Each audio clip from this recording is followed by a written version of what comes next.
Oh. I look around and I'm like, I missed it. There you go. All right.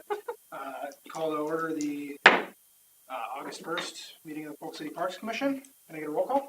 Savage. Reed. Here. Otis. Here. Converse. Here. Holland. Here. Delaney. Present. And Jablonski. Yes.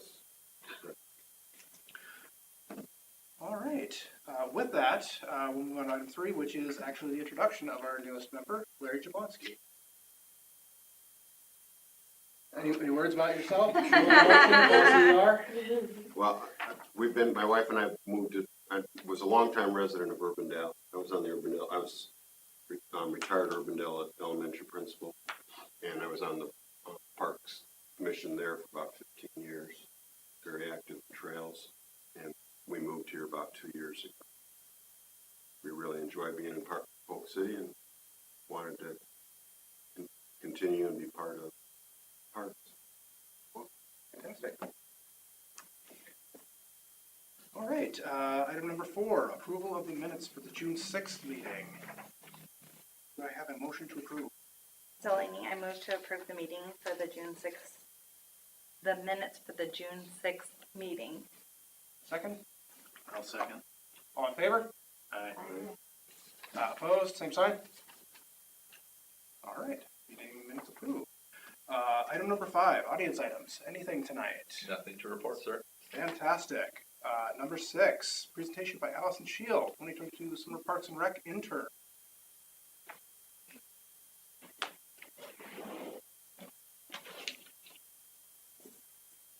Can you all see this okay? Yeah. For the most part. All right. Hi, just to reiterate, I'm Allison, and today I'm presenting the Doc Simmer Memorial Park Concept Proposal report that I've been putting together over the course of my internship. And I just want to thank you all for allowing me to present today. This has been my capstone project for my internship, so a lot of work in this. But I hope you really find this presentation useful and see what you can go from there. It may be a little longer, but I promise all of it is super helpful, so stay with me. Okay, so this is kind of the outlined agenda for today.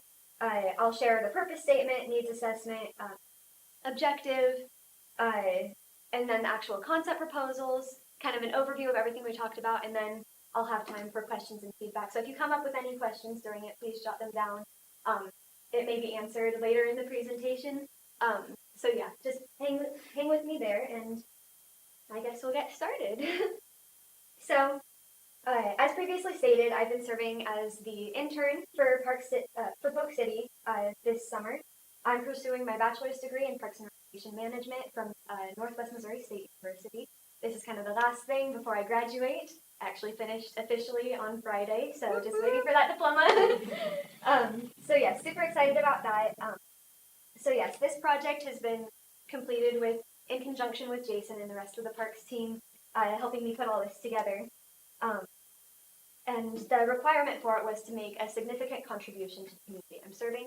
So hopefully this will do that after you guys kind of see what I have to say today and see if you choose to move forward with something or with a new idea.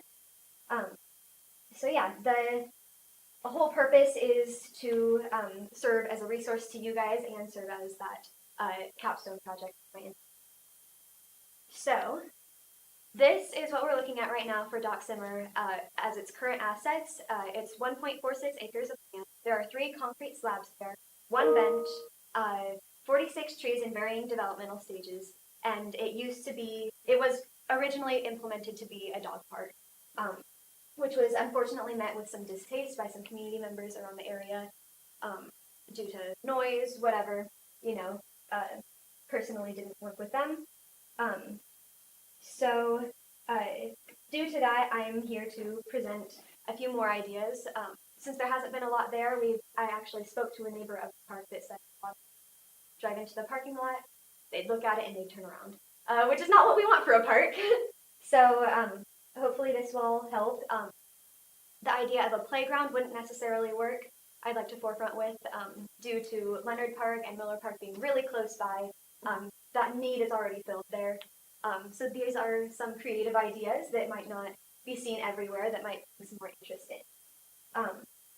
So I kind of already stated the objective, but it's to propose 3 diverse concept ideas for the repurposing of docks. So these are the 3 I will be presenting today. First one is disc golf, second is a story walk, and third is a park. I'll get into more details with this as we go. So the first idea is the disc golf one.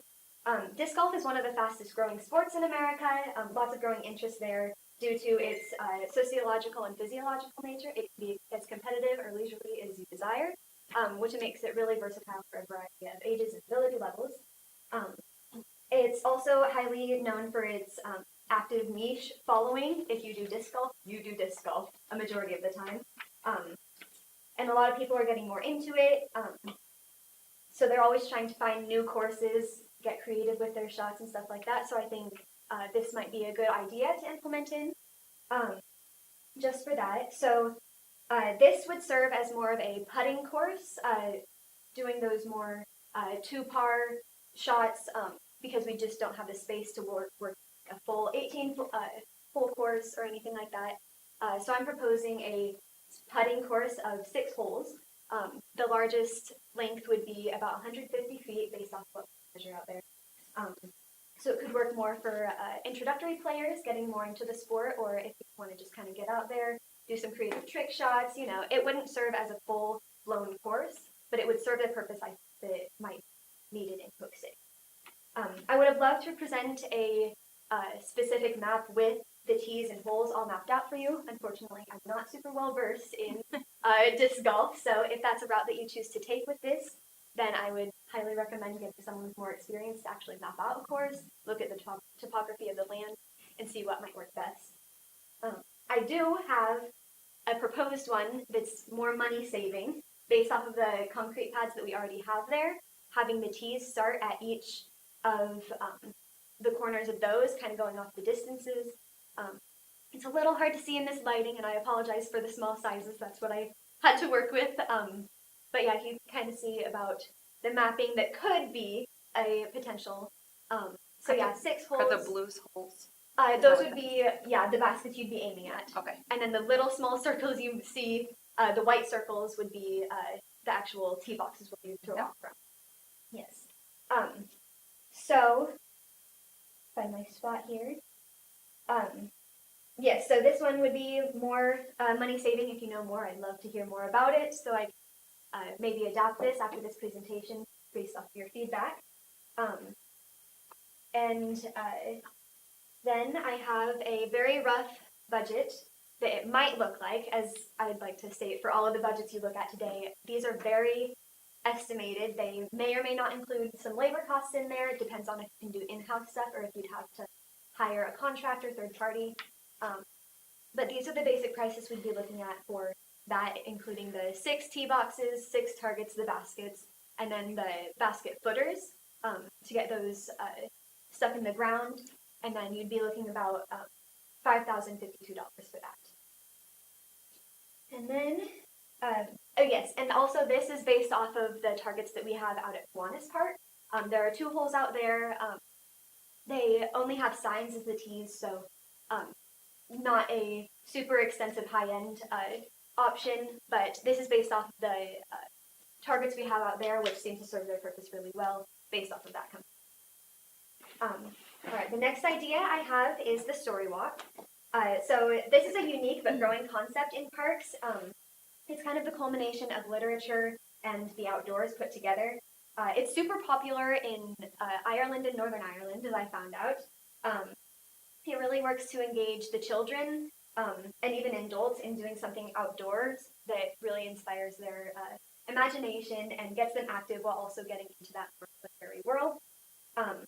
It was created by a woman named Anne Ferguson, who popularized the idea in the United States.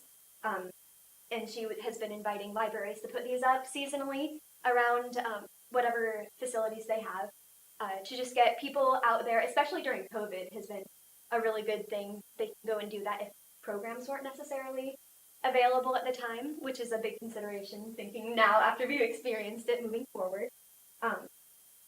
So there are no fees actually with using the story walk concept because she chose to keep it that way. She just asks for written credit on the story walk.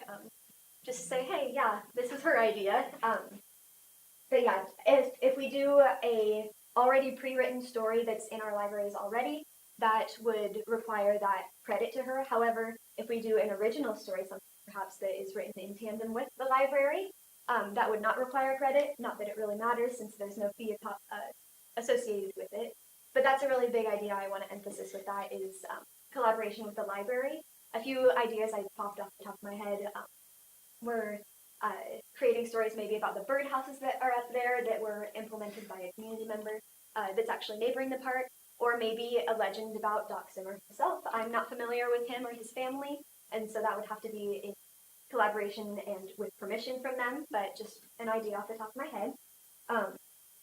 And then that could be put up in a variety of manners. It can be as temporary or permanent as you choose to make it based off the costs of everything. This would also include a fifth mile paved ADA compliant trail, going around it, meeting each of the signs along the way, and there's a lot of shade in the area, which helps joggers and walkers, whoever is using this space, to not be in direct sunlight, maybe not causing a glare off of the pages of the story. So it's a really good space for that. Another thing I'd like to do with this is adding the picnic tables to the cement or the concrete things that are already there, since it's already started, so why not finish that? And it would provide more of an opportunity to sit there and actually enjoy the space, just to do the thing and then leave. So yes, this is the map that I kind of constructed. I wish it was more visible, but you can kind of see a dotted line following around it, and this can all be made available if you ask Jason for a more detailed copy of this. That's definitely available. But it kind of weaves around the outside, doesn't get too close to our backyards surrounding the park, just to respect their privacy. And it meets each of the picnic table and the bench areas, so there's a nice stop, especially for people who may use a wheelchair. It is accessible for them to get to each of the picnic tables, which is really important to include inclusivity into our parks, to make it available to everyone. And with the length of the trail, I think it would be really good to have this specific length, not only because it just works in the space, but also if it is a story walk, we need to think about little legs going around it. They're not ready for a mile hike, of course. So it caters to that, and then people can go around as many times as they want if they're more of a jog or a workout experience. But it caters to a primary audience, I think it would attract. So yes, this is a few examples of the story signs. The top left option you see is just an H stake with a plastic corrugated board on top of that. That's definitely the cheapest option, more temporary. It would have to be taken down in the off season, so primarily more of a summer thing. And of course, if there's inclement weather, you want to take those down so they don't get damaged. The other two options you see are more permanent, and the bottom left one you see is one provided actually by the Storywalk Association. And those, you can switch out stories in them. They allow to take the pages out and slip in something new, so that could be a very good alternative. Then the last one are actually examples I was able to see during my study abroad trip to Ireland. Those are very permanent, but that's part of the experience that they wanted to provide there. They actually have an app that goes along with it to kind of follow along for more of a digital interaction with that. But wooden posts is the whole concept I wanted to add to that. This is the page that they shared to another company as a kind of suggestion of what prices might be. I've added in the little text box on the right to show what our prices might look like, because this is priced currently for $20, and I'm thinking more 10 because you can have the double-sided pages and it's only a fifth mile of a walk. So those are what those would look like, and these are the different things you can have. You can have aluminum, wood, and then you can choose what kind of, if you want it angled, if you want it kind of stapled on both sides, just kind of depends on what you might be looking for. This is what the basic price would look like for this. So I included the concrete trail at the top with the picnic tables as the definite base price. for this. And then depending on which page signs you might be leaning more toward, I add those down there. The middle number you see in the bottom is just for the individual thing, whereas like added on, so that's like the total cost of just the sign. Then the number you see on the right is that added to the base price that I provided above. So that just kind of gives you a few alternatives. It's not a super big difference in price unless you go more with the corrugated plastic route. But yeah, that's just kind of an idea of what that would look like. And then my last idea is a fairy garden. Super excited about this one because there's a lot of different little creative things you can do with it, and it's definitely not seen a lot of places. But yeah, so this concept is promoted or designed to promote exploration and imagination while also being in a relaxed environment, because nature is de-stress, stuff like that. So it would be more of a creative place to do that. And it could provide more of an environment for picnicking, bird watching, just places to explore to provide a less structured experience, which is a growing concept in parenting and teaching. So definitely a good spot to take the kids after school, something like that. So there are multiple routes of implementation for this. One would be actually asking community members to make fairy doors or fairy houses. It provides a sense of pride that they did this and they're making their mark on this park that'll be there for hopefully a long, long time. And they can get creative with it. I kind of have a few examples on this next one of what they could look like. Some of these are ones I actually did see on my study abroad trip that actually provided kind of inspiration for this. In addition to these, there would also be flower beds likely implemented, which I've actually had a verbal confirmation of a neighboring person who would take care of all of those, which would reduce labor costs a lot of maintaining those flower beds. She said she would love to take care of them. She'd just like to see some floral action going on there, which is super cool. So yeah, these are different ideas of what it could look like based off of how creative they want to get, what resources they might have. Otherwise, there are a few options on Amazon to buy some, get a variety of different things, and we can put them on the trees ourselves. More of a maybe elevated look, but it wouldn't have that sense of pride that I think if community members made them, it wouldn't have quite that same connection, I feel like, but it is another option if maybe interest isn't necessarily there to design them. But yeah, there's different ways you can go with this. The top right one that says Quiet Fairy, that's actually a rock that you can paint and put at the base of a tree. So you could do something like that. You could make something out of popsicle sticks. If you have someone who's really handy and wants to make a whole thing, absolutely. Just kind of depends on what people might be looking for and can actually do just to be a part of it.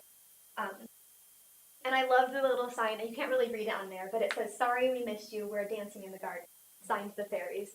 So I thought maybe it would be a cool idea to put little fairy things inside the flower beds to, oh, they're out here dancing, just kind of adding to that little bit of imagination, creativity, creating more of that ambiance that some people might be looking for. So yes, it's a way for different ages to all get into this, maybe do it with the kids. Again, that skilled craftsman just wants to do something for the community. And I think that would get more awareness into the park of having this, not necessarily competition, but just activity that they get to go see their door or their house hung up. I think that would increase awareness of the park.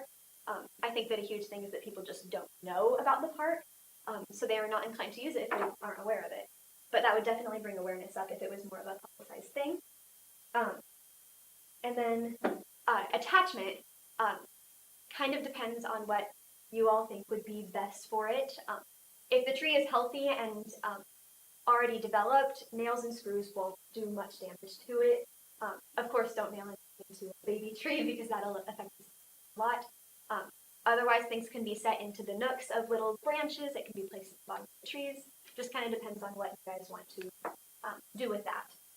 So, speaking of those, oh yes, and these are two options for the flower beds. You can do a raised one or an in-ground one. Prices aren't significantly different, but they're still there, and it depends on if you want to do something, again, in-house or have a contractor do something, or whatever you think might be best. So this is the estimated budget for this.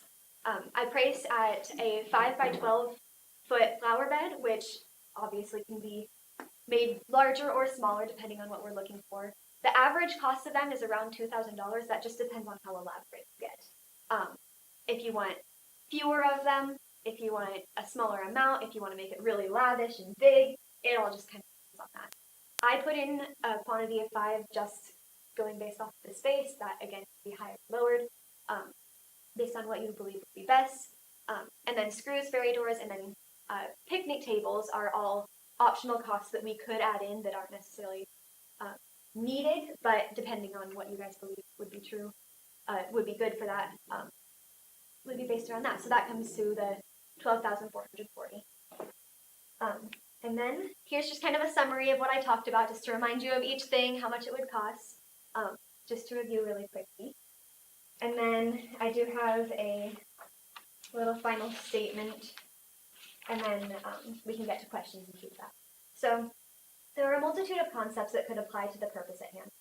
Some may be more cost efficient than others. Some may develop a stronger gravitational pull with the community.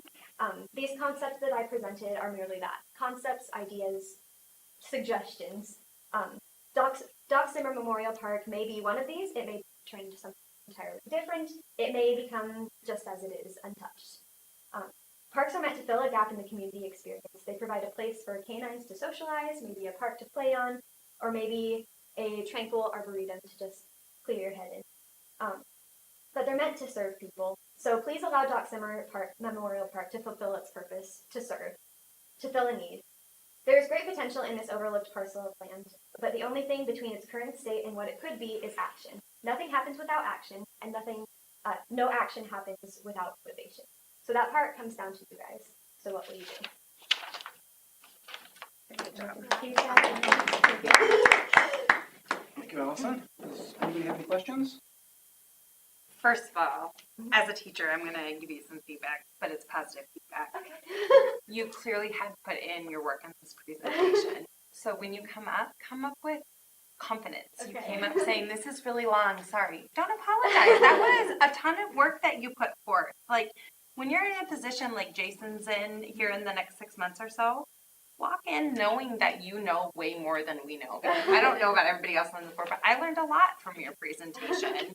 So come in with confidence. Don't apologize for bringing your expertise to people.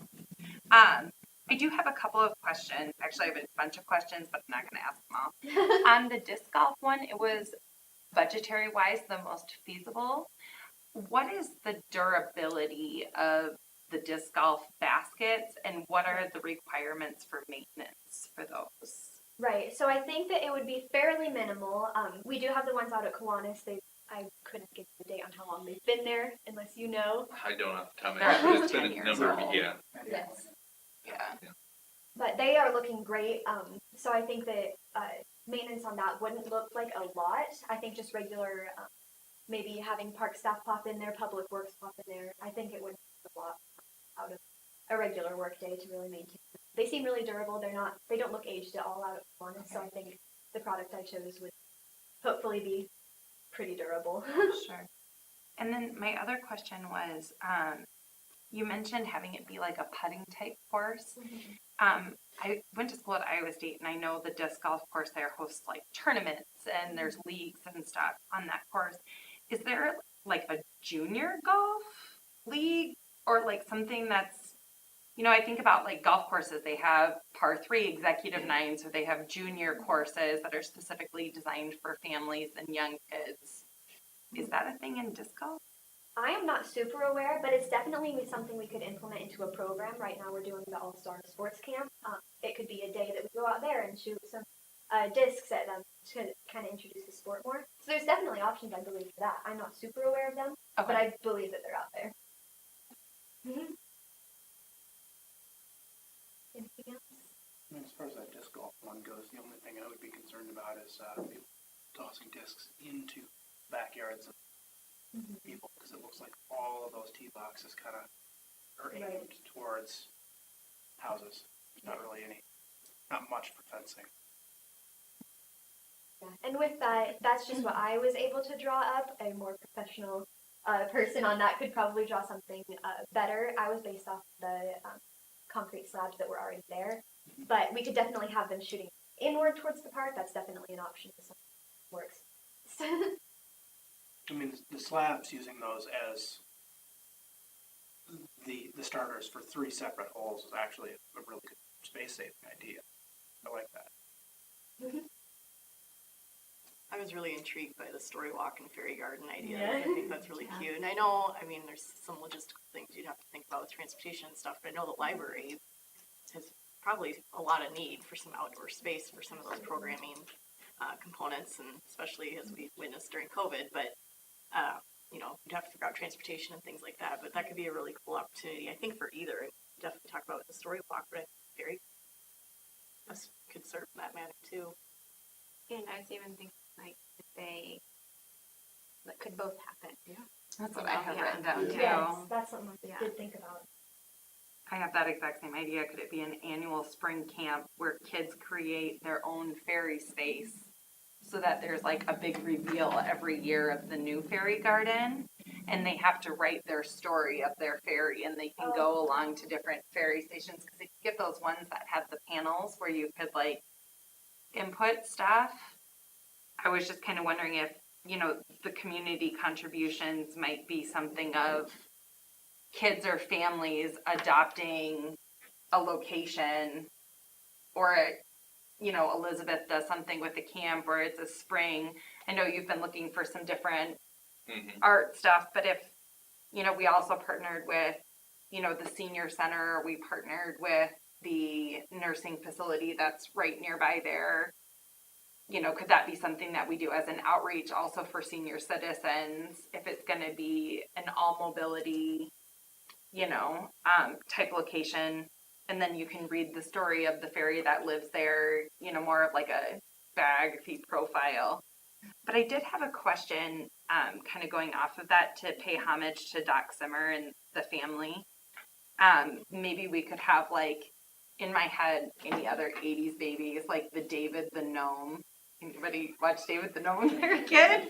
Like, I have this vision of like a David the Gnome statue, you know, coming in, you know, like a concrete type statue, and a fairy that would be permanent, that may give the description of who Doc Zimmer was and why he honored the community with paying the park. And I know I'm just totally throwing ideas out there, but the last thing I had an idea of is like maybe adding some social media presence if there is a storyboard or fairy gardens, so people are taking pictures with those items, you know, like putting a hat. Yeah, that's exactly what I was thinking of. You know, something like hashtag visit Polk City or hashtag visit PC, because I know we have that mural that just got started, and there's some other projects that are getting going. This might be like another way for people to be like, yay, today the new fairy garden was released, or, you know. I like that idea of doing it like a new, fresh version of it every year, and then you don't have to worry about the winter Yeah. either. You know, because a lot of the really arts and crafty versions probably wouldn't hold up Yes, to the winter. yeah. So. For sure. I love that. You even put a sign out there like, the fairies have flown south for the winter, Oh. or something, you know, in the winter time.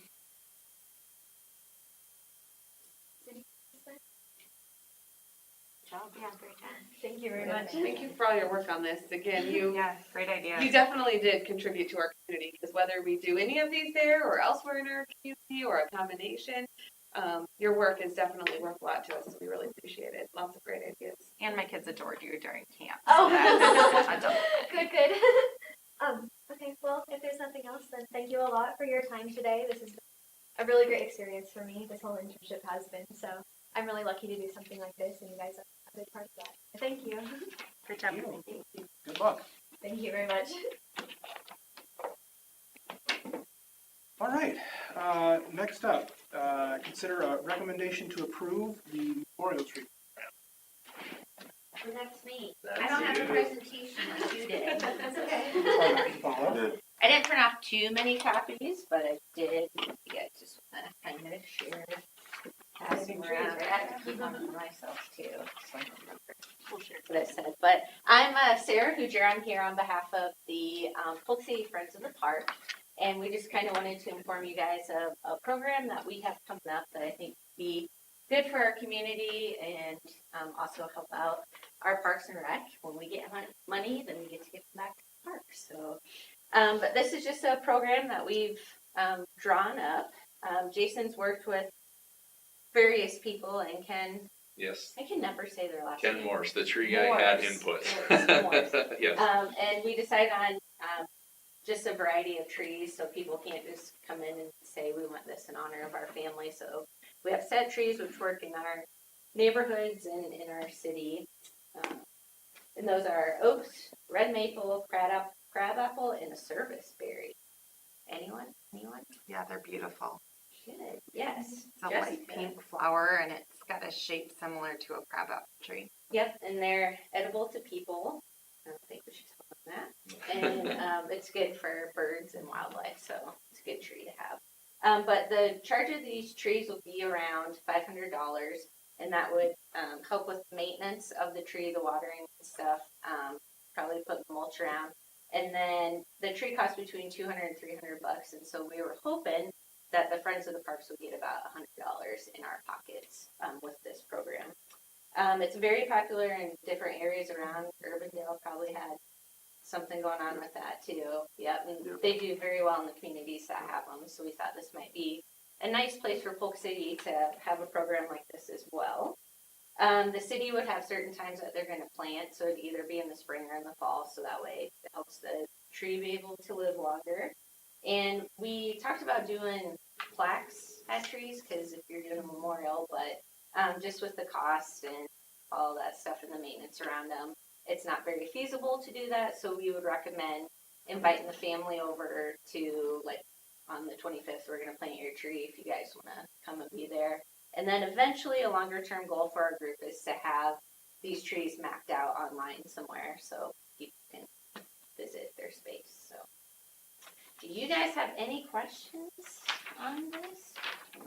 Few, locations, you've worked out locations with like Ken about where in parks. So we these would would have, go? Yeah, We- so we so could based plan on a this, the species that the family would prefer, and we'd probably ask that they give their top 3 preferences, we would certainly look at our park system, see where that tree would do the best. Obviously work with Ken and the Arbor League on that to put everything in the best spot for success. But yeah, I think we would give the families the opportunity to either pick the species, or if they are really set on a location, based on what's there and what would do well there, maybe we can recommend a species. So either way, I think there's the opportunity to work with them.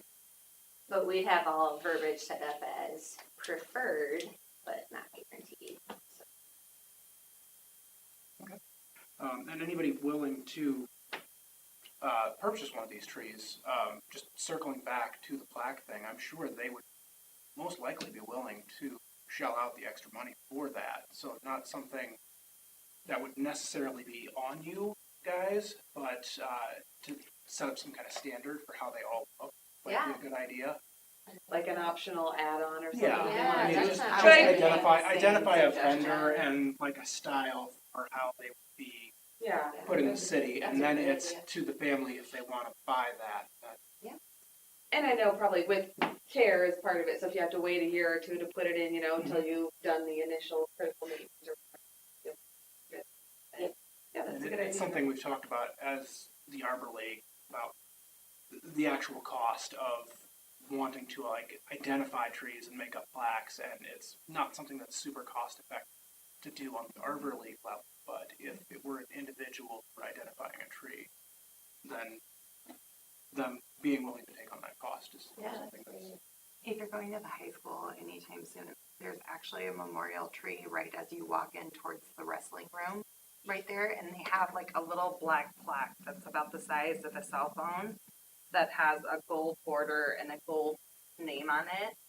I have no idea how much it costs. I have no idea where it came from, but it might be an option for digging up some information. And then with that, the other suggestion I had was instead of saying memorial trees, you might want to say like honorary and memorial trees because it would be a great gift for retirement or for someone who's moving away or graduation. You know, I'm trying to think of like different things people might, and if someone has a plaque, it could say, you know, Jan and Bob for their 50th wedding anniversary. You know, I'm trying to think of like, That is a good idea to open it up. I mean, Yeah. I could see Tyson wanting to buy a tree in a park, Yeah. you know, like, that's my tree, you know? I think I've seen some towns use the verbiage memorial and tribute. yeah, Yeah, I like the word tribute Yeah. because tribute would be honorary and Mhm. memorial. Yeah. Thank you. That's awesome. Yeah, just kind of letting you guys know what we're up to. And I talked to Ken about this only because I happened to see him the other day, and he used the term mutual selection process for location. That's the most politically correct Yes. Ken Morris term ever. Okay, so Yeah. And so for here, I guess now we take yeah, just offer essentially, a recommendation to approve to council. yeah, that this is a good program that's worthwhile in Polk City and you see benefit. Do I have a motion to consider or to recommend approval to council? All motion. A second? Okay. All in favor? Hi. Aye. Opposed, same sign? All right. Recommendation approved. Item number 8, update on Lost Lake Phase 2. Yeah, so we're still playing the waiting game with the contractor.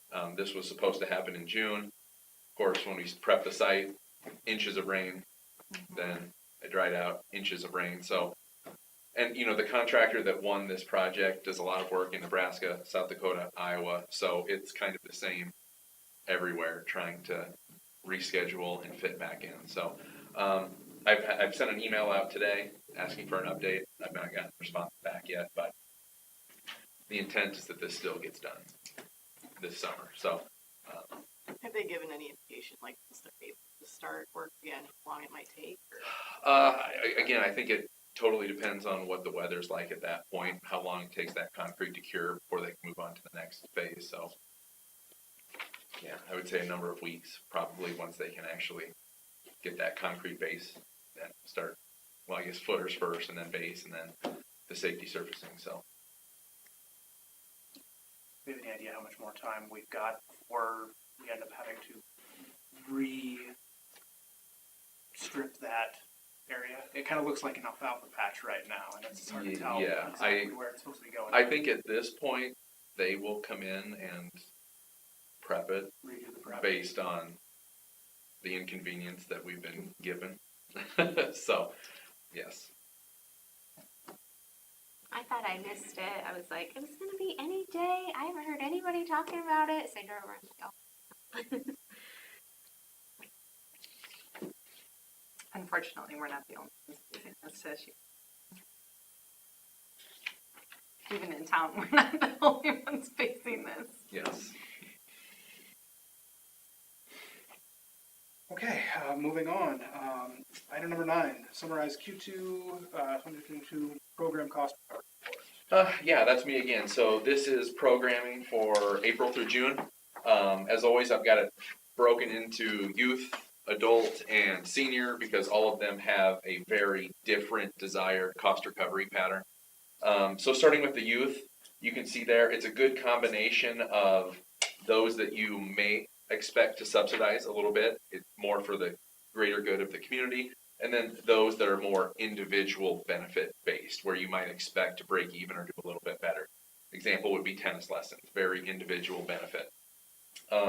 So yeah, overall having a cost recovery of 86 and change falls within the parameters that we'd like to see of 70 to 100. So I'm very happy to nail that about in the middle. On the backside, we did have 2 adult leagues in quarter 2. Our spring bags league, which just keeps coming in under 100%. So the fact that we've done 3 of those and we've seen consistently 90 to 98, that suggests that a small rate increase. And then that's what we've done for our fall league. We've upped registration from 30 to 35. And then our sand volleyball league, first time, we had 4 teams. Worked really great for a double round robin. You played everybody twice. We just had our tournament last week. I think all the teams had fun. Hopefully, Kelly, you and your team had fun. But yeah, no, that performed very much how you'd want to see an adult league, at about that 125, 100. So very good. Hopefully the teams thought it was good value for what they paid. Not a lot of overhead in a volleyball league, so that helps. But yeah, having that quarter over 100%, I'm very pleased to see that. And then down below, seniors, again, still fighting that fight. In quarter 3, we actually did have our first senior trip go. Allison got to take some local senior citizens on a trip to Ogden to have lunch at the Lucky Pig.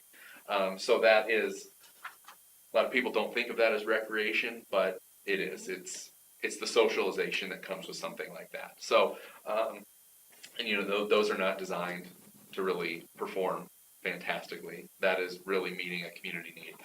And so I'll be happy to share that with you when we look at quarter 3's numbers. But overall for quarter 2, I'm very happy. Any questions? I have a question. Sure. For the summer fun camp, Yes. June 20th through 24th, why was that like 20% higher than your other ones? Just curious. It was with the number that we had, we only needed to use 1 van instead of 2. Okay. Yeah. Yes. So really, and honestly, I'm still early enough in the programming. This is only the second summer that I've been running some, probably at a lower amount, just to get the exposure, the word of mouth. But yeah, I would expect when we would get a good 2 van trip, it would perform as if we were filling 1 van. It would be very like looking in a mirror. So I would expect something closer to high 80s, 90%. But yeah, that just kind of shows when you have to throw in the rental of a second van, it messes with it. But still, performing above the 70% threshold is good. Do you see much difference going week by week rather than doing like a full summer like we used to do with the Parks and Recs, where they went to the pool 3 days a week or 2 days a week and then an activity the other day, and partnered with the school to use the buses and stuff like that? Sure, I've gotten feedback both ways. I think some people like the flexibility of the newer thing where this week it's summer fun, this week it's art in the park, whereas some people would prefer the old way. I think when it comes down to the cost effectiveness of the new versus the old, that kind of told the story to me. The old one came in at about 40% cost recovery, and you could easily fix that with a rate hike to better reflect. But I think that would be a lot of sticker shock when people would see what they would pay for that, even just to get 70% cost recovery. So yeah, no, I mean certainly. For those of us who have a little bit younger kids, I don't know what the whole system is. If I remember correctly, it was 3 or 4 days a week, and 2 days a week they went to a local pool, and they hit different pools every time, up to Ames, Slater, wherever. They worked, and then the third day they would take them bowling or to a different park outside of Polk City. If it was raining that day, they would do inside crafts, different things that I don't remember where. There's skating. Yeah. And they worked with the school and they bust them. And the last year they did it, they had so many kids sign up. They had 3 buses. And they used to pick up and drop off here at the square. I think they ended up having to go down to the sports complex. But they had so many kids that they had 3 buses, and they'd take them to the pools. It gave some, I don't know if you want to call it leadership opportunities, but some older high school kids could get their volunteer hours and whatnot by being leaders and kind of chaperone the kids at the pool and make sure they weren't being too crazy. But How many weeks was it? I want to say it was 8 weeks. I think it was. And it was like crazy cheap. It was. Yeah, it was a lot less than what it probably should have been. I had a lot of friends that it was like way cheaper than daycare and paying for it yourself. So it was like all day. I think It was they're usually down for like 4 hours at a Yeah, you'd pick up at noon and be back by 4 or pick up at 11 and be back by 4, so it was all in the afternoon. So that way kids, they may be old enough to stay home by themselves for a couple hours, but not the full day. And so they just meet down at the square or at the complex for whatever that pickup time was, usually around the noon hour. Then they take them for the full afternoon and then bring them back. And I want to say it was like a Tuesday, Wednesday, Thursday type. Like, I feel like it was under $200. Which Yeah, is I mean, it was pretty- cheaper than what it should have been just Yeah. to get into the pool, let alone the gas on the buses and whatnot. But What did the school pay? The school pay for all the buses? I don't think know. the city No, still that was pays an gas, expense yeah. that came to the city. Oh, they did, The the school transportation. sublet it out Yeah. to, So to use the bus. I would be curious what it would cost per child to, Of the old format, yeah, it was you know, it was about $450 when I did the analysis, and they were getting charged about 160. wow. Yeah, it was sticker shock. So, yeah, it was great for those that could, but yeah, would they pay the full cost recovery? No. Yeah, I didn't know anything about it, so, yeah, I can imagine threefold price increase would set people on their It's over heels. the course of Yeah, you spread it out over 8 weeks as opposed to a week. Well, what is the cost per hour per day of what your kid's actually getting? No, I'm I just mean, saying these that are, if, yeah, you're charging what, 150 per week here, 110. 110? But our expenses were closer to about 150. So 450 for 8 weeks versus 110 for 1 week. Well, and mine's a little bit more. Every day is a field trip, whereas they had a few days 3 that days were. instead of 5. Yeah, Mhm. We do all 5 days. pretty intense activities that Roscoe was. I guess like from a parent perspective, I guess what I was trying to say though is that if someone was expecting $120 from previous years and then someone said, oh, this year is going to be $450, Yep. there would be a lot of people that would be upset about it and not rationally thinking through, this is how much you're actually paying per hour for childcare. So I definitely see your perspective because I think it's good to, I don't, you need to feel obligated to do an 8-week thing. I think people who want their kids in activities, like the different types of things they can be involved with, and there are definitely options all around to fill those needs. And I think you've offered a great variety. Correct me if I'm wrong, but didn't these weeks serve different age groups as well? Yeah, so I've tried to, 7 and 8, 9, 10, 11, 12, just knowing, I think the old one, whether it was K through 6, I forget the exact range, but I know there were days that they could do it all together and there were days that they split them. I went with this format, just what we do with the 7 and 8-year-olds differs pretty greatly than what we do with the 11 and 12 based on where we can go, to what extent we can do with them. So I feel like that just gave me and my staff a little bit more flexibility, planning appropriately. have you gotten any feedback on like half day versus full day, if that would increase registrations? I have not. Is Okay. yours full or half day? Half day, 12:30 to 4:30. I'd be curious if that would increase or decrease registration, or if you have perspective on how hard that would be. It would certainly change the makeup of the camp. A lot of the Right. places that we visit are not in the morning, so that Right. would really change what our mornings would look like. But there are definitely options Right. of stuff to look at there, and maybe it's something to toy with in the future. You offer something new, but not totally new. That is the full day, and just see what the response is compared to the half day format. I was just trying to incorporate some of what Josh was saying, like maybe, morning crafts at Miller Park, and maybe you visit a new park every day, or I don't know. I don't have a perspective of what the old one looked like, so I guess I'm just kind of shooting off the hip. Kiana sure had fun. That's why. I'm glad. Any other questions? I have a question relating to the volleyball league. Mhm. Do you think there is space that a second court could be added, or like if it's shifted, or is it possible to put like widen it at all? And then our other feedback was music is needed for the future. You know, in terms of a second pit down there, you know, I know that when we get a good rain, Right. Big Creek does creep up into Kiwanis Park there, but it creeps into the pit that we already have. Right. Truthfully, so what does it matter if it creeps into another one? It's possible. I can certainly look into it. And I know we only had 4 teams, but when we would look for subs, it was crazy how many people did not know about it. Like, I feel like I saw it promoted quite a bit. But there were a lot of people like, oh, we can't play, but that's awesome. I didn't know they were doing that, and will they do it next year and stuff. So there's definitely interest in the community.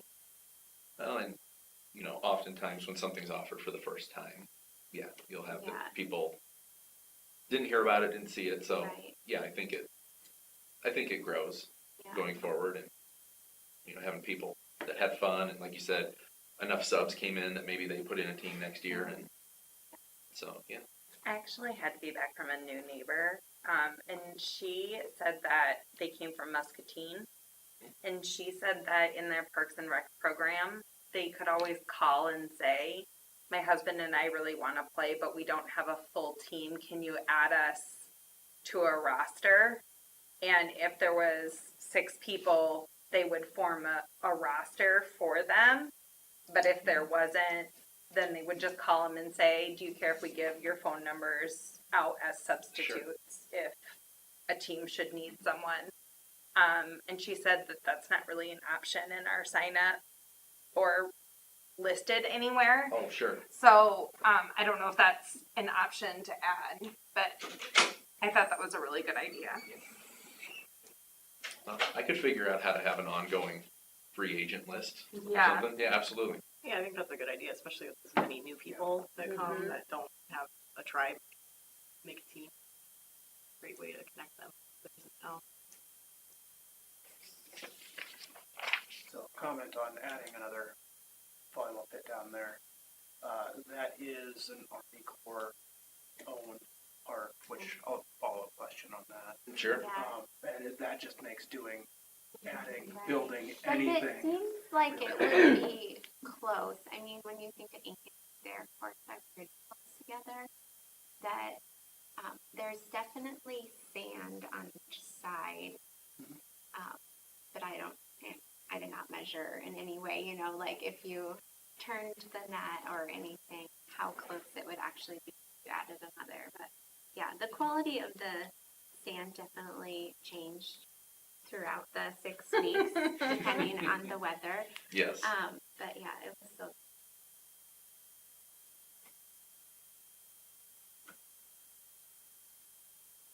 Okay. Any other things on the cost recovery report? Hearing none, we'll move on. Reports and particulars. I think that's back to you. Or Yeah, sure. I would just like to give props to my staff this summer. They've been really great. Allison's knocked it out of the park with being my first time intern, so she's definitely set the bar pretty high for whoever I can get in future years. So no, they've made my job a lot easier this summer. So I appreciate all of them. Council, I was on vacation, so I missed the last meeting, kind of getting caught back up, but I think the last time we talked about we were applying to be Main Street community. We've been doing some other things too that I forget last time where we talked about architectural standards, things like that for town square. That's I don't think that came up okay, here. so that's something that has been discussed, and there was a work session on it. It's just starting to put things in place that, you know, regardless of the future relative to the Main Street program, to start developing what we would like our town square to look like if people were to make improvements to their buildings, or, you know, if some building would be changed, So a number of things like that. Nothing too formal, nothing that anybody has to do right now, but, you know, as you look around the square, there's a lot of variety, not really any standards to our building, so that's something that has been worked on and moved forward with council. I think somebody mentioned the mural is going to get started on the like half wall over there, so that's something that was recently approved by council, and very excited to see that starting to take shape. Can't think off the top of my head anything else, but those were One thing on that was a community visioning project too. Yes. So it's kind of the Yeah. first community visioning project that's being implemented now. So we're really Well, I excited think about I that. think we got some Well, some of the plantings Yeah, around that's true, the- on the signage, yeah. but first one that people actually notice. It's not true. Brenda noticed the planting immediately.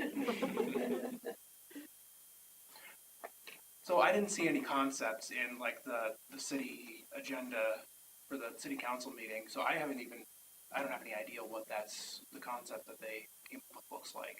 Is that I'm trying to Yeah, we could probably share that. trying to It think had- if I have a, you know, they pulled it up for us at the meeting. I Yeah, don't and know if she's tweaking it for some of committee's suggestions, but it's basically going to be kind of a theme for seasons, but also feature like bandstand in it. So it's going to show like kind of activity, you know, like people biking or maybe somebody walking a dog and just kind of. it's 4 seasons, recreational, square, just kind of to capture the feel of our community, I think. But I'm excited, to see what the final product.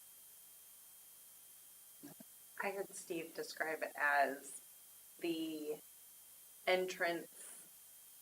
The gateway. The gateway, that's what he called it, the gateway into town, to introduce you to Polk City. That's what he called it, the gateway to town. Have we gotten any updates on budgets for the regional park or any information on a timeline for moving forward with raising funds for that or reaching out to people or anything like To say, do you have any more? It's we need to regroup and figure out, steps forward. It's something that, I think we working on and hopefully figuring some stuff out sooner rather than later, but no updates to provide you with at this time. Is there anything we can do to help move that forward? You know, a lot of people with a lot of money they want to give to it. I mean, that Well, would sure help. But We were told, but we were told by Dave about a year ago that once the Friends of Polk City Parks got established, that we could start a fundraising effort of some sort, but we were all told to sit tight. again, right now we don't know what, I can't tell you, what the final concept is going to be and phasing like that. I mean, if you know of somebody that really wants to give money, like let Jason know, let Chelsea know, but we need to figure out, if it's a phased approach, if it's a one big shot approach, if it's, can we do this, scale that, like what do we need to do to get moving in the right direction? So the one that was submitted and approved by council, that's not. It's the concept, but again, it's a big project. I think the And so last how will we have we the were most- updated was that, like at one point it was that we would work on fields first and then the other things. And then the last time we were told like this is, like it wasn't one field or one sport versus the It's other hard or whatever. down. It was like, that. And so we haven't been updated for a long I don't mean to time. be Yeah, putting your yeah, feet on No, fire. We but really do not know what's going Yeah. on. I'm not, this is not So, a like, thinly yeah. veiled. No, and I'm telling Anything. you, I have nothing more to share. There's been a lot of other things going on this summer. It's something that we need to figure out how to get it moving forward. And But I agree. that's the question I'm asking though. Does that fall on us? No, Because I nope. feel like we've been No. idle, kind of waiting Yeah. for someone to say, this is the next step. But like, I'm starting to get people, asking you as Asking a a park lot commission of member, why don't we questions. have movement? well, because we had these boards that we set Yeah. out last year during Four Seasons Fest, and it said fall of 22 on it, that we would start raising funds, and fall of 23, 24, we would break ground. So I think people had that timeline in their heads because at the time that's what we were told. And I know things have changed. I really am not trying to be a No, stickler. hey, it's it's a good question to ask, and Yeah. again, I wish I had answers for you, and I wish everything was sooner rather than later, but I'll see if I can get any more updates or anything. So we do not have an approved concept. Well, The, so it was a concept. the master The plan concept is great. was But it's approved, the but it's a master Execution, plan. logistics, details, all that is the part that needs to be nailed Okay. down. So from like a So I'd say design. It was there's concept. Nothing's Yeah. finalized. So like Yeah. from a design And it perspective, all master can and planning's probably like will change. 10% way done Right. maybe, and then you have the next phase of design. So there's still a lot of details to work out. Master plan is essentially just a roadmap to try to help you get steered in the right direction, high level cost estimates. Then it's coming down to, okay, how do we want to break this apart? Because it's probably going to be way too much to bite off at once. So Right. there's going to be a next level design that has to happen. And figure that's that what out. I'm trying to figure out is like, as the Parks Commission, how do we help move forward to that next level? And I know you don't have that question right now. I'm not expecting like an answer on the spot. I'm asking you to bring that back to I council. will bring that back, yes. Yeah. Yes, I will give an update, regardless of what it is, and Yeah. but I'll come with an update next time. Yeah, I want to be proactive No, and helpful instead of and you should be. Yeah, yeah. Like, you're doing a good job in your role here, so thank you for bringing it up, and I will bring an update next time. Awesome. Thank you. I got a couple of things. First, just recognize Central Iowa Little League. They sent a girls softball team to the Central Regions, finished third for the Central Region, just a couple of games out of making the League World Series for softball in Indianapolis for last week. They're on ESPN Plus, had some really exciting finishes, so kudos to that group. Second, kind of on your lines about the square and stuff. Feedback from the Four Seasons Festival. Have we gotten? I know there's a survey out there. I've heard a lot of disappointment that nothing was really at the square in the evenings. I know they had a bunch of the stuff during the day, but it felt like it was more of an American Legion party than a city promoted. I was disappointed hearing some council members tried not to have a parade. I'm just kind of curious on some feedback on the survey, if that'll be shared with the community, the commissions, and whatnot.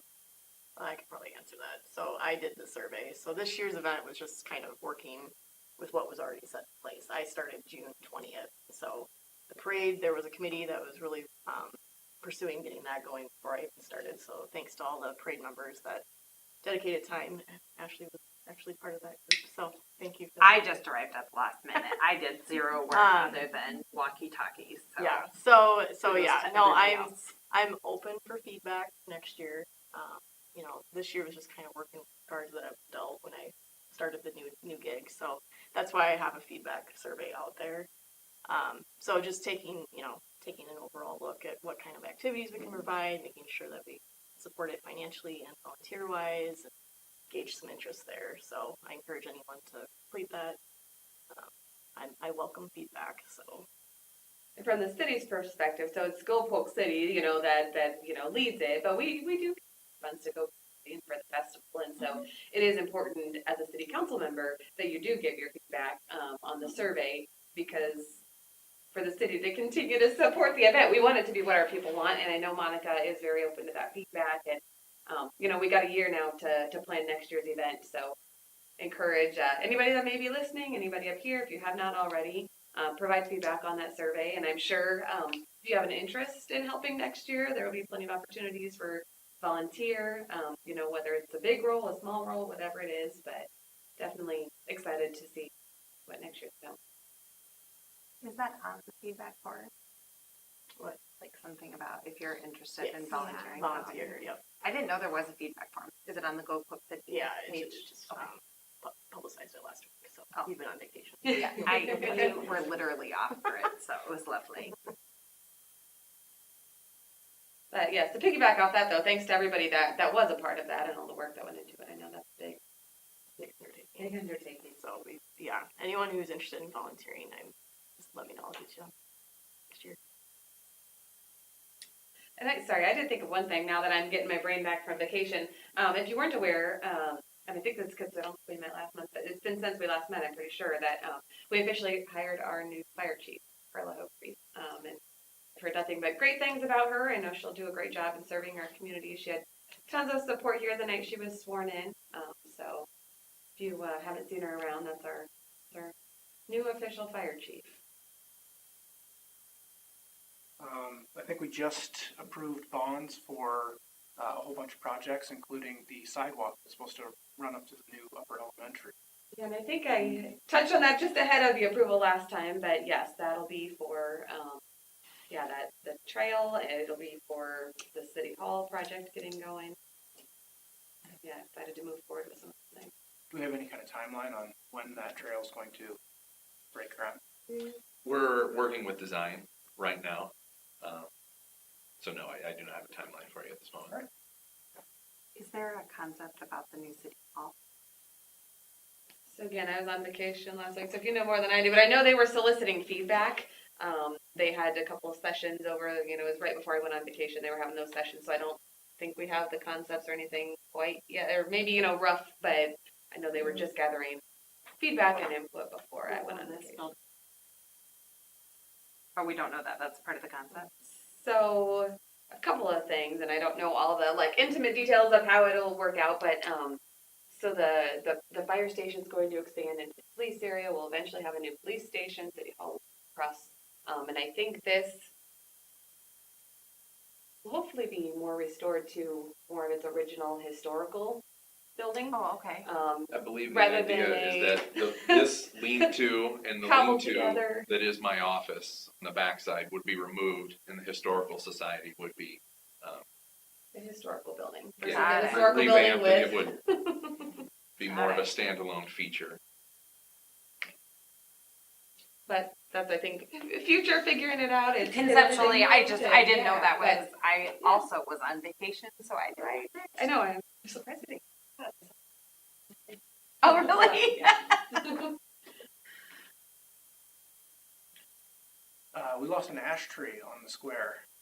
Oh, yes, you're absolutely right. That was the night of volleyball. It was Yeah, Tuesday, I crazy. think July 5th. Yeah, we're like, should Yeah. we still be playing? Yeah. This is not that important. No, absolutely. Yeah, that wind came through and knocked down big ash right here in the Liberty Bell corner, the Papa's Corner, as I call it, right up near the bandstand. So, it was an ash. So I guess if you're going to take a tree, take one that's probably already compromised.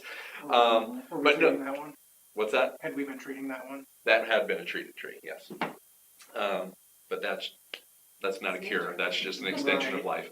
But anyway, no, it blew it down, and I'll commend Public Works. When we came in that next morning, what was left that was still vertical was hanging in a very precarious way over the bandstand, and we were able to bring it back and save the bandstand. So, yeah, it's a bummer to lose a tree that mature, but I can't. 100-mile-per-hour wind, I don't know what to do about it. So it's really weird that it picked the one in the middle. Right. It got through a few on that northeast side of the square that I would have thought would have protected the inside of the square, but something was there that it picked on. Could have been worse. Could have been worse. I'd like to bring to your attention the group. Last week I served, I was part of the RAGBRAI staff. I was one of the SAG drivers. And there's a lot of discussion going on because of the 50th anniversary next year about between the riders and also the staff. There's a lot of excitement already building on it. And it's pretty foregone conclusion that Des Moines will be one of the overnight towns. And the way that they work, it doesn't become public until January, but it's pretty. First of all, they want to have a big they want to have a huge celebration, and the fact that it's the register, so it's pretty much for their assumption that it's either going to go through Des Moines or stay in Des Moines. And back in '72, the cities that they overnight, and they also, because of the size of this year or next year, they know that they're going to have big overnight towns. And back in '72, when the first one that they had, the overnight towns were Sioux City, Storm Lake, Fort Dodge, Ames, Des Moines, Williamsburg, and Davenport. And a lot of the riders and a lot of the staff are pushing or saying that they would like to do the same route next year. And so I started talking to some of the people on staff that have been there for years and years, and I asked them how the route is developed. And they said what happens is, for the next couple weeks, they just review and figure out what happened this year, the good, bad, and ugly.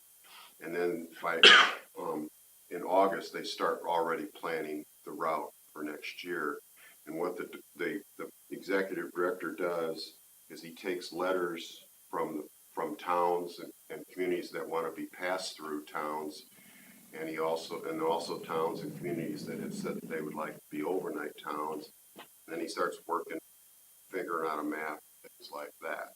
So if Polk City is interested in being a pass-through town, or wants to at least get your foot in the door of asking to be a pass-through town, particularly if there's overnighting in Ames and they're heading to Des Moines the next day, they have to come somewhere near here, or Ankeny, or somewhere.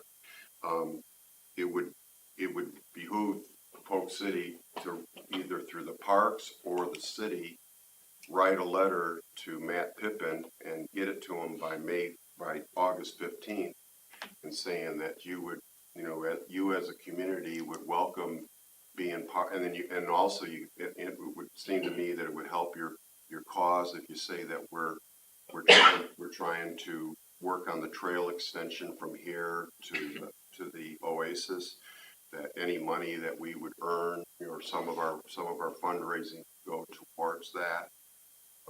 It would seem to me that you'd be putting your foot in the door for being a pass-through town next year. Can you say the original town?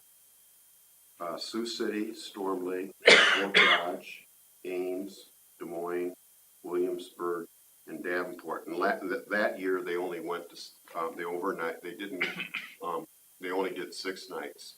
So next year they'll have to add a town that they'll probably finish at, like on the river where Davenport is on the river. It's got to be something between the Des Moines, Williamsburg, Davenport. Yeah. Those are long, Yeah. long legs. Yeah. I mean, you would have to think it'd have to be like Williamsburg, Iowa City, Yeah. Coralville, something Yeah. down. I mean, because that would be 250 miles. And I know Stretches. in the early days they did have long stretches, and this year they had the 100-mile day, which Matt, the director, said that he's not going to do next. They lucked out on that one. If it would have been a hot day, it would have been a disaster. So next year, he said that there's not going to be a 100-mile day. There will be a 100-mile loop. So it'll probably be a 70-mile day that you can add, a 30-mile loop onto it. But That route from Ames to Des Moines would be unbelievably packed. yeah. Well, the last time it came through Des Moines, it was Perry to Des Moines, they claimed that there was about 30,000 that did that. I rode that day, and it was crazy. Well, the one that was Winterset to Newton the other year was the 100-mile loop day, and that route was crazy. Yeah. You said that gentleman's name is Matt Pippin? Matt Pippin. I went to the website to see if there's a form, because they said you have to have everything, and nowhere on the website say that. There is a contact link, but one of the staff members told me that it was August 15th that he starts thinking about next year. Des Moines to Williamsburg's 91 miles and 82 from Williamsburg to Davenport. Not city centers, but I mean, it's actually shorter than I thought it would be. I thought too it would be closer to 100, 150, but In the early days, they had Call and Karis were big on long rides, and they've now in the last recent years they've kind of decreased mileage. What a great suggestion, thank you. Bring that up. I guess my last question is actually about the Army Corps of Engineers, and our lease expired them 2 years ago? How'd that happen, and has anything changed with the new lease? Nope, so it honestly just, the lease ended Halloween 2020. We had started our paperwork ahead of then. It just kind of shows you It how took that slow long? things take, especially throw in a pandemic. But yes, no, it was retroactive to November 1st, 2020. But yes, now we have a new 25-year lease through 2045. So yes. Not surprising that it took that long to move through, but I wasn't sure if this was something that just slipped our notice. Oh, our 25 years were up. No. 2 years ago. No. Okay. Everything was turned in on time. Wonderful. Anyone else? I move that we adjourn the meeting. I think that sounds like a great idea. Do I have a second? All right. We are adjourned.